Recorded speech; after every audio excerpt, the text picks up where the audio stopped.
and welcome back to the Corruption of Colton podcast. This is episode 14, and today we are going to be talking about the pioneers of heavy metal, Black Sabbath, and their debut studio album, also titled Black Sabbath, released in February of 1970. This album revolutionized the genre that is heavy metal, as Black Sabbath was one of the first bands. There were bands that paved the way for it, like Led Zeppelin, who, had Bonzo as their drummer, and Led Zeppelin definitely influenced, what heavy metal would be, but Black Sabbath made heavy metal what it is.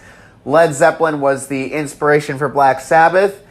You could say Black Sabbath took the sound of Led Zeppelin and expanded it into something heavier. I mean, Led Zeppelin definitely entered metal territory at times, but Black Sabbath really expanded on that sound and made heavy metal what it is, and that's why now we have the metal bands we do.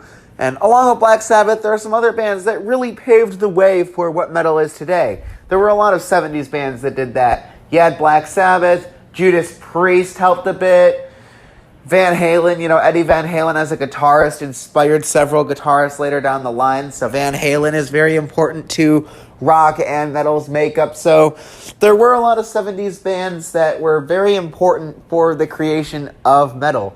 But let's talk about the very first heavy metal band ever. Let's talk about the very first heavy metal album ever recorded, Black Sabbath. This album starts off with what is now known as the very first heavy metal song ever recorded, Black Sabbath by Black Sabbath. Yes, the band's first song is I wouldn't say self-titled, but band-titled song. They named the song after the band, and it has a very fascinating story behind it. So, this song is about how Black Sabbath band member Geezer Butler was really interested in, Satan and other, dark stuff, right? And he had photos and depictions all around his apartment. So, Ozzy Osbourne gave Geezer Butler a book with different photos of Satan, and he read through some of it a little bit, Geezer Butler did, and then he went to sleep. And Geezer Butler recalls that he saw a dark figure hovering over him, and then when he got out of bed, the book was gone. And so Ozzy Osbourne wrote the lyrics to this song based off of Geezer Butler's experience, which is really interesting, and it gives the song a whole new life when you listen to it, when you actually read the lyrics and listen to it. This little story just gives the song a whole new life, or a whole new way of looking at it. I look at the song differently after, reading that story, and now I, really like listening to the song for the story behind it, and that's the fun thing. Sometimes it's fun to listen to songs based off the stories they have, because then you can read the lyrics and really kind of understand. You can kind of read the story in the lyrics. You can kind of take some lyrics and go, oh, I can see what part of the story inspired this lyric, you know what I mean? And that's kind of what I can do with this song. And it just has a very dark intro, it has it sounds like a thunderstorm and church bells and stuff going on, just a very eerie vibe, which is obviously what they were going for. So Black Sabbath by Black Sabbath, the very first metal song, is really good in my opinion. The Tony Iommi sounds great on guitar. A very young Ozzy Osbourne sounds really good. I mean, he sounds a lot different compared to how he sounds now. I mean, pick up the most recent album by Ozzy Osbourne, Patient Number 9, and you'll notice, if you listen to this album, if you go from listening to this album to Patient Number 9, you can tell just how much Ozzy's voice has changed and how much he relies on auto-tune more nowadays. I was listening to Patient Number 9 when it came out, and then I had to listen to this album for the review for this episode of the podcast, and I just noticed how much Ozzy's voice has changed. But but it's no surprise. I mean, Ozzy has aged. I mean, he's 73, 74 now. I just thought it was interesting to kind of notice how much his voice has changed. Anyways, on to the next track. Up next is my favorite song on the whole album, The Wizard. I love it for its creative arrangement of instruments. you have guitar, bass, drums, but even freaking horns. You hear this horn that's going like over Tony Iommi's guitar riffs, and they even open up the song with a horn of like and you just hear Ozzy Osbourne singing about magic and wizards, and I think it's dark magic or black magic. Excuse me, I had to sneeze. Bless me. But I really enjoyed this song. This is actually my favorite song off Black Sabbath's self-titled debut. I feel like this is a very underrated Black Sabbath album for the fact that all the albums following this are just more popular and have more recognition, like the albums Paranoid, Master of Reality, Volume 4, Sabbath, Bloody Sabbath. They're just more popular albums and people go back to them more, but people really should come back to this debut because there are some very creative songs like this one on there.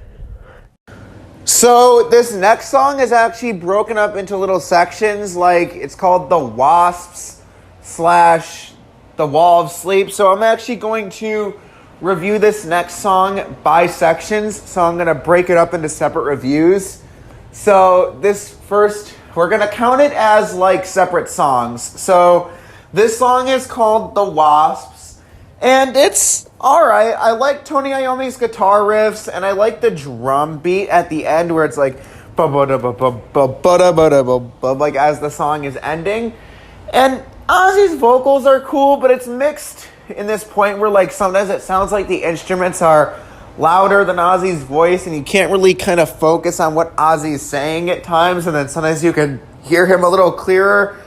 So The Wasps is okay. I like it instrumentally. I just wish that I could have heard the lyrics a little better and been able to focus on the vocals a little more. So that's a darn shame, but it's not a bad song. It's just the mixing sets it back a little bit, in my opinion, but it's a good song. But again, it does hold it back a little bit, and I get it's their debut album, so the mixing is not going to be perfect. Bands don't have a $1 million budget in the beginning. They have to establish themselves, but it could have been a little better mixing-wise, in my opinion. But let's move on to the next section of this song. We then have the second section of the song, Behind the Wall of Sleep, and it's a very dooming and eerie song, and I love it. It opens up with this jammy, groovy bass line that really makes you want to jam. It's like dun-dun-dun-dun, dun-dun-dun-dun-dun, and then Tony Iommi's guitar kicks in and goes dun-dun-dun-dun, dun-dun-dun-dun. So this song is like a jam, but then it's also eerie at the same time. It's like a combination of eeriness and partyness, like jammingness. It's very intricate, creative, and interesting, and it just has some very interesting instrument arrangements. Like, this song has freaking percussion, and it has, tambourines in it, okay? This is why I love Black Sabbath, is there's some very interesting arrangements. I come back to Black Sabbath a lot more than a lot of metal bands because of their experimentation. Like, the typical metal song has a formula of guitar, bass, and drums, right? But then this album's got from horns to fucking tambourines. It really stretches the limit of what a metal song can be, and that's a great thing. And when you're listening to it, you also get goosebumps from some of the lyrics on this song of taking the walk of remorse turns your body into a corpse. This song just is very eerie, but also makes you want to jam out and dance at the same time because of the instrumentation. I love this song, and I love this fucking album. Okay, this album and this song in particular is great. This is up there with The Wizard in terms of listenability and, when it comes to coming back. I come back to this song a lot, and I come back to The Wizard a lot. I really love this album so far. And I haven't listened to it in a while. I often come back to albums like Paranoid or Sabbath, Bloody Sabbath or Heaven and Hell from, the Dio era. And I feel ashamed of myself that I haven't come back to this album in a long time. I want to come back to this one a lot more now that I'm re-listening to it. Wicked World is a roller coaster of a song, and I love it. You got these fast drums from Geezer Butler going like, and Tony Iommi around the 3-minute mark just shreds and rips this epic solo midway through, and I love it. And I have replayed it several times. Like, I use Apple Music, right? And I'll, like, when the solo's over, I'll pan back to, like, the 3-minute mark of the song, and I'm like, I want to hear that solo again. It's epic. So I've just been replaying that solo several times. I spinned it several times before I recorded my review of this song. I'm in love with that solo. It's probably one of my favorite solos in metal.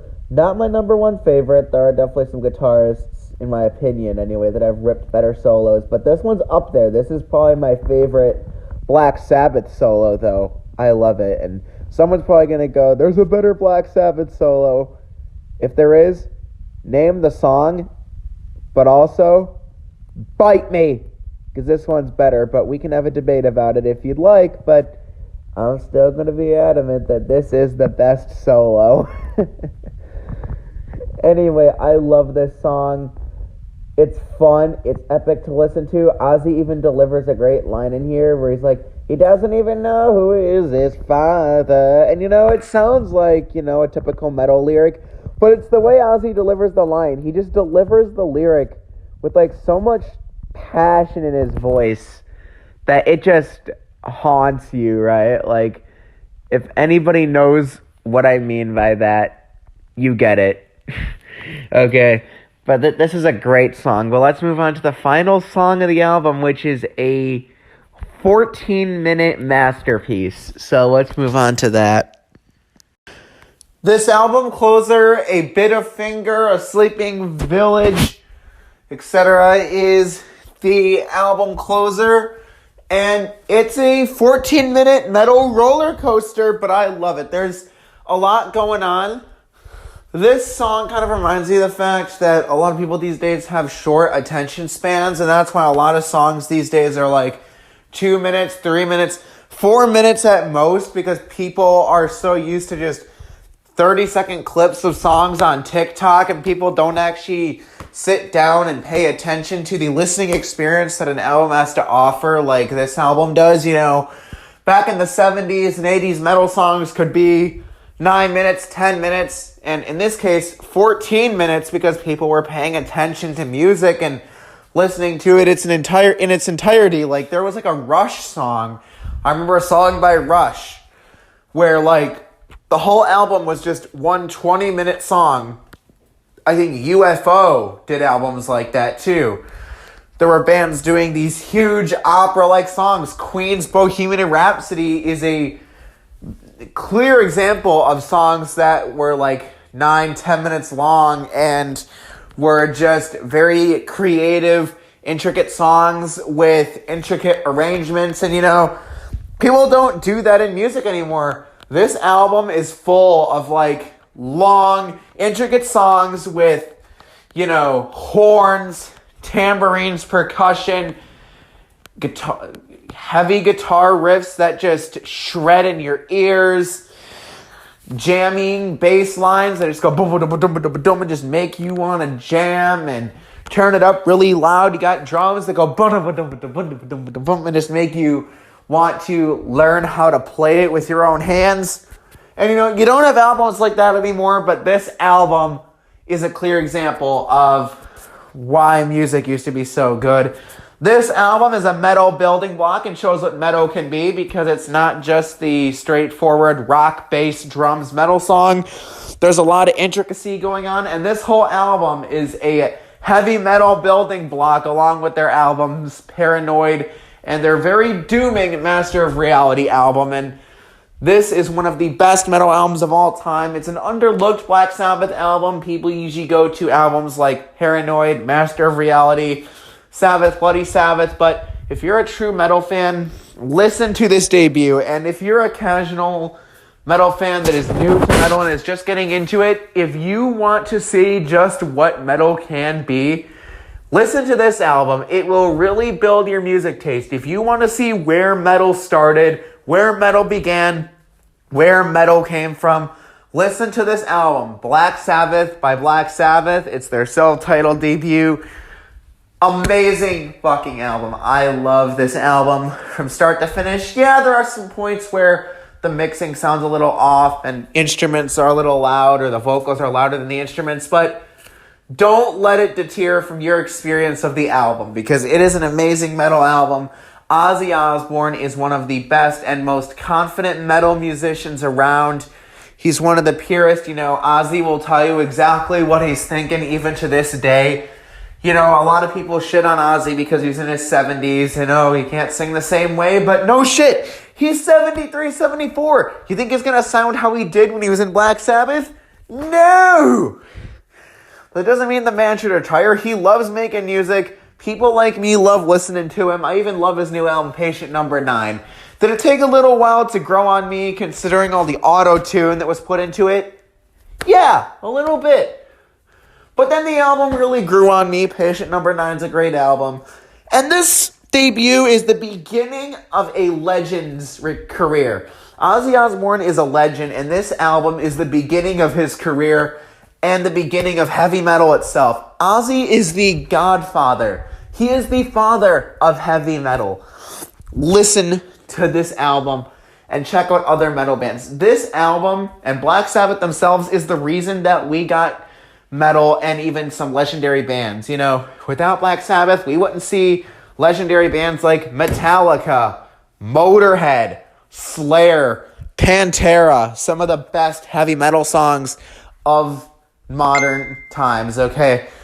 Get with the times and listen to this album to really see where metal started. This album gets a 5 out of 5 for me. This is Black Sabbath by Black Sabbath. This has been episode 14 of the Corruption of Colton podcast. I will see you guys in episode 15. Sorry that I have not posted an episode in a while, but I've been busy with a whole nother music-related project. Download the app AMP. I'm over there with the username Colton2003. AMP is a platform where you can play music and be a DJ, and I usually play music and talk with the fans. I talk to you guys. You guys can call in and talk to me one-on-one, so if that sounds good to you, listeners, download AMP on the iOS App Store. Unfortunately, it's not available for Android right now, but it will be soon.